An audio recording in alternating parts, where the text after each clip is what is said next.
Назарбаев зияткерлік мектебінде Аманкүл Бәкен қызының «Алтын адамдар елі» кітабының тұсаукесер кеші болып өтті. Аталған мектепте қазақ тілі мен әдебиеті пәнінен ұстаздық ете жүріп, қолынан қаламы түспеген ақынның әлі де жазары көп.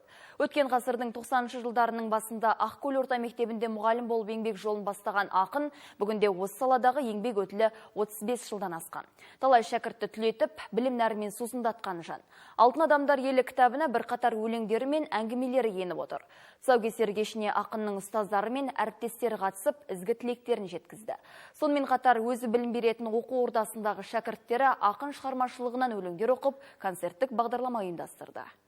Менің «Алтын адамдар елі» атты кітабының таныстырымы болып жүріп жатыр. Бұл кештің мақсаты елбасымыз Нұрсұлтан Назарбаевтың «Болашаққа бағдар рухани жаңғыру» мақаласына орай ұлттық құндылықтарды дарыту, оқушылардың бойына сүйіспеншілік, туған еліне, жеріне деген сүйіспеншілікті арттыру.